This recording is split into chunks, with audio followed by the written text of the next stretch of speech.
Vamos agora para a treta entre Gilmar Mendes e o ex-governador de Minas Gerais, Romeu Zema. Saiu essa notícia e eu peguei essa especificamente porque foi a que o Gilmar Mendes comentou na rede social X. Zema defende que Toffoli e Moraes sejam afastados do STF e presos. Para o Zema, o país atravessa sua maior crise moral. Vamos ver as aspas dele no próximo print. Dias Toffoli e Alexandre de Moraes não merecem só processo de impeachment, merecem prisão, disse Zema, durante encontro com lideranças políticas organizado pela CSP, Associação Comercial de São Paulo. Agora vamos ver a postagem do Gilmar Mendes. Eu vou ler só o primeiro parágrafo, porque os parágrafos seguintes são 4 parágrafos, em 2 prints aí na tela. Eu vou embutir dentro da análise que eu publiquei mais cedo na mesma rede social. Então o Gilmar começou ali dizendo: é no mínimo irônico ver quem já geriu o estado de Minas Gerais atacar o STF. Reparem nessa expressão. Atacar o STF e seus membros após ter, durante sua gestão, solicitado ao tribunal medidas que permitiram ao governo estadual adiar por meses o pagamento de parcelas de sua dívida com a União. E aí continua, e eu vou voltar a esse trecho, mas eu queria só mostrar a postagem para registrar tudo. Mostra o próximo print, produção. E vamos já pular para o próximo, porque depois eu vou ler trechos dentro da minha análise. Então eu escrevi esse artigo hoje. A frase "o Estado sou eu", atribuída ao rei francês Luís XIV, simboliza o absolutismo monárquico do século XVII. Já no século XXI, a concentração de poder político, econômico e jurídico na mesma figura não costuma ser confessada, embora se escancare em ditaduras derivadas de revoluções do século XX, como a cubana, por exemplo, e em regimes comandados por autocratas velados, que foram eleitos pelo voto, com ou sem fraude, e solaparam a democracia por dentro, até concentrar todos esses poderes. Isso que é bastante estudado hoje, existe uma bibliografia enorme, a historiadora americana Anne Applebaum fala muito a respeito disso na sua obra e nas suas entrevistas também. Próximo. O atual regime brasileiro não é concentrado em uma única figura, embora umas concentrem e exerçam mais poder que outras. É um regime de casta horizontal, cujos integrantes na cúpula dos 3 poderes e na elite econômica e midiática trocam favores e blindagens entre si e eventualmente se pressionam para garantir privilégios e impor suas vontades ao restante do povo. O Estado são eles, e ai de quem ouse enfrentá-los, como evidencia a vingança contra o senador Alessandro Vieira, legitimada pelos porta-vozes de sempre. Aliás, é algo asqueroso o que se vê em setores, não são todos, do colunismo brasileiro. Realmente, a legitimação da tirania é algo bastante grave que sempre aconteceu em camadas da pretensa intelectualidade em períodos históricos bastante turbulentos. Próximo. O mais próximo de uma confissão surge na premissa. Quer dizer, eu estou fazendo uma relação com a frase lá do Estado sou eu. O mais próximo de uma confissão nesse sentido surge na premissa da reação de Gilmar Mendes a falas do ex-governador Romeu Zema, como essa que eu li para vocês. Dias Toffoli e Alexandre de Moraes não merecem só processo de impeachment, merecem prisão. Agravando a postura antes adotada em plenário, o decano do STF atacou o político em rede social, para usar a expressão dele, por ter recorrido ao tribunal para resolver dívidas de Minas Gerais com a União e por criticar condutas individuais dele, Gilmar, e dos seus colegas de Centrão do Supremo, cobrando responsabilização e punição. Próximo. Que fique claro, essa distinção jornalística entre condutas individuais e o tribunal propriamente dito, como instituição responsável por julgar determinados recursos sobre questões da administração pública, sou eu que estou fazendo. Não aparece na retórica inflamada de Gilmar, segundo a qual Zema, abre aspas, agride o tribunal, fecha aspas, promovendo, aspas, ataques à honra dos ministros, fecha aspas. É como se fosse a mesma coisa. E sempre com uma retórica inflamada. Próximo. Aspas para o Gilmar. O mesmo agente que hoje agride o tribunal recorreu a ele inúmeras vezes para obter decisões que suspenderam obrigações bilionárias com a União.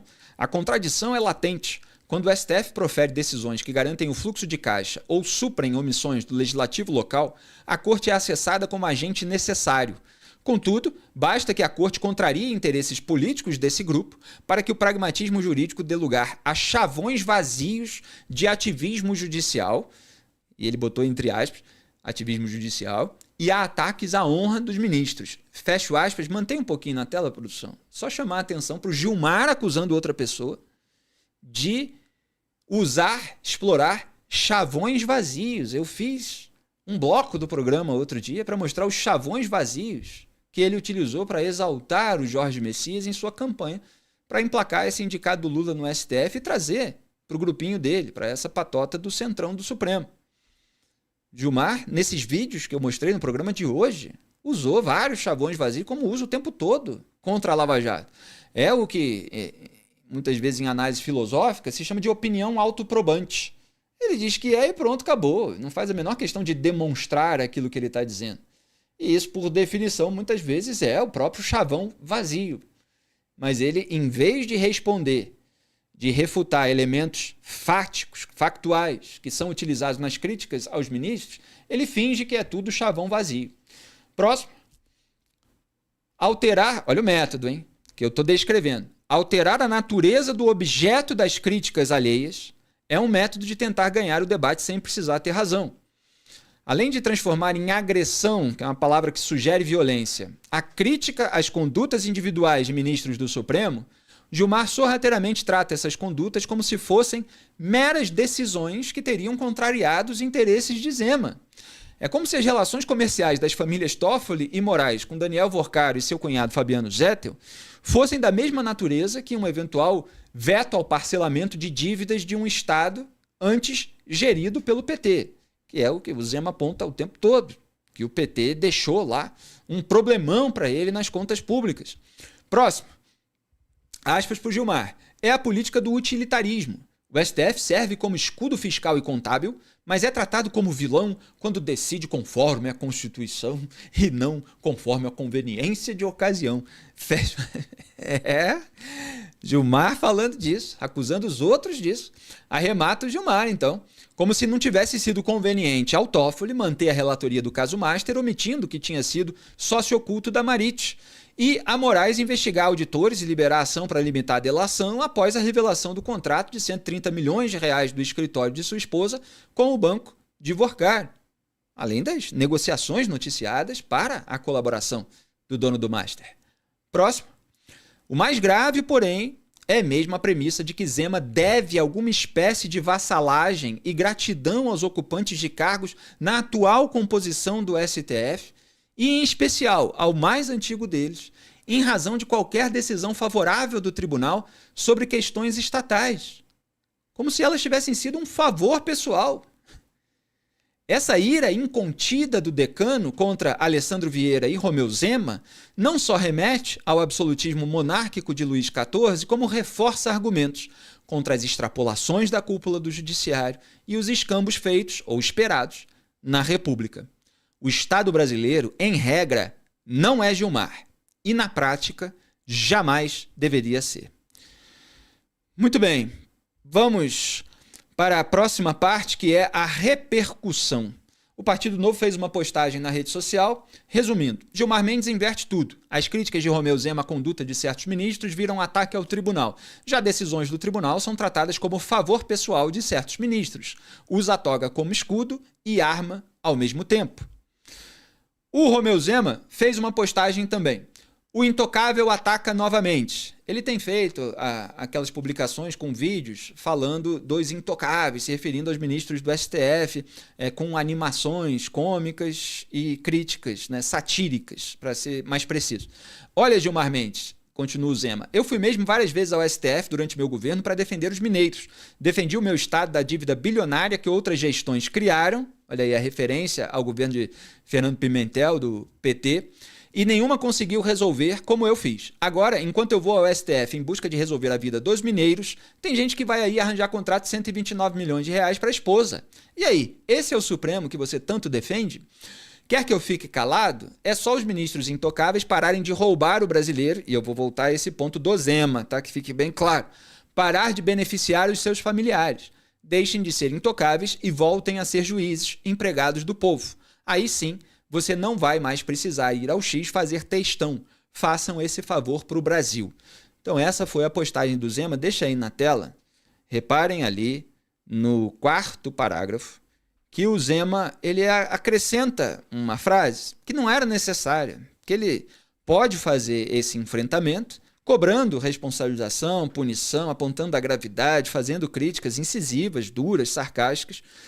Mas aí quando ele fala, é só os ministros intocar e pararem de roubar o brasileiro, aí ele abre um flanco para a acusação que já foi feita em outros casos, de que está caluniando o ministro, etc. E é preciso tomar cuidado com a abertura de flanco para a perseguição. Ele diz que não tem medo, mas o que eu estou dizendo é que não é necessário você chegar a esse ponto. Quando a gente não chega, já existe um risco, simplesmente por dizer a verdade, informações comprometedoras, inconvenientes, ou por fazer uma crítica. Então, convém não incorrer em nada que soe aos ouvidos bastante melindrosos de autoridades poderosas como algo que viola a lei sobre crimes contra a honra ou qualquer coisa nesse sentido. Mas, claro que é um político participando do debate público, tendo sido atacado por um magistrado de corte superior e, em geral, em processos desse tipo, o magistrado costuma relevar se há uma briga permanente. Quer dizer, se um fez um ataque antes, aí o outro está rebatendo, então ele aumenta o tom aí nesse ponto. Próximo print. Na verdade é o vídeo, né? Então vamos com o vídeo do Romeu Zema fazendo uma pergunta sobre aquela decisão do STF, no caso envolvendo o Estado de Minas Gerais. Pode soltar. Eu te pergunto, ministro Gilmar, suas decisões nas ações envolvendo o Estado de Minas e os mineiros seguiram a Constituição? Se sim, ambos fizemos o nosso trabalho. Se não, você não fez o seu trabalho e deveria renunciar. Essa é uma boa pergunta do ex-governador de Minas Gerais, Romeu Zema. Por que o Gilmar está tratando uma decisão institucional do STF, que é a instância a qual se recorre naquele caso específico, como se ela fosse um favor pessoal ao qual um governador devesse gratidão, em razão do qual o governador não deveria criticar a conduta individual do ministro em outras situações? É porque foi uma decisão tomada fora da Constituição? É porque não seguiu a legislação, foi tomada por alguma conveniência de momento, por um desejo de agradar, por um desejo de que esse governador se tornasse um aliado ou ficasse de fato calado a respeito de outras condutas? É uma pergunta que o governador está fazendo. Porque a postagem do Gilmar abre esse flanco, abre essa interpretação possível, essa possibilidade interpretativa. Basta ter um mínimo de domínio do idioma para entender isso. E aí o deputado Marcel Van Hatten, numa coletiva, hoje eu separei esse trecho, também se referiu a esse episódio, quando ele estava dizendo que, olha, ali tem vários pré-candidatos e a legislação eleitoral não permite que se anuncie já candidato, que peça voto antes da hora, porque não começou o período eleitoral. No entanto, já parece haver uma campanha de magistrados do STF contra os pré-candidatos. E falou da reação da vingança contra o senador Alessandro Vieira também. Pode soltar. Porém, a campanha contra nós, contra quem é pré-candidato, contra quem é deputado federal ou contra quem é senador, já iniciou e faz muito tempo. Hoje tem gente se dando conta. Porque já são outros os deputados federais que enfrentaram processos ilegais e injustos que os tornaram inelegíveis, alguns presos e até exilados. Agora tocou a um senador da República que teve, eu não vou dizer a coragem, a decência de cumprir o seu papel, indiciando num relatório, que aliás não foi aprovado, foi rejeitado pelos parlamentares ligados ao governo Lula. E mesmo rejeitado, em virtude do indiciamento de ministros do Supremo Tribunal Federal, Gilmar Mendes, Dias Toffoli e Alexandre de Moraes, além do Procurador-Geral da República, agora está ensejando um processo que, segundo os senhores da imprensa têm veiculado, podem resultar na inelegibilidade de Alessandro Vieira ainda para as eleições este ano. Vejam se isso não é perseguição contra uma pré-candidatura, pois ele é pré-candidato e nem é da nossa preferência, muito antes pelo contrário, a reeleição do Senado da República. Na verdade, o que nós estamos vendo acontecer no Brasil de 2026 é o agigantamento dos maus, daqueles que não foram controlados no tempo correto, não foram enquadrados no momento certo e que agora se veem no direito, inclusive, de peitar homens decentes e honestos, como é o caso do governador de Minas Gerais, Romeu Zema. Também pré-candidato, ele à presidência da República, que sofre um ataque do ministro Gilmar Mendes, que parece exigir num post seu no Twitter, que aliás o ministro nem deveria usar, recomendo que feche a sua conta, Gilmar Mendes, para parar de passar ridículo, para parar de passar vergonha na rede social. Gilmar Mendes faz um post exigindo que o governador Zema, em virtude de uma decisão correta do ministro Gilmar Mendes em relação à dívida de Minas Gerais, exigindo que o governador Romeu Zema cale sua boca e não fale sobre a farra dos intocáveis.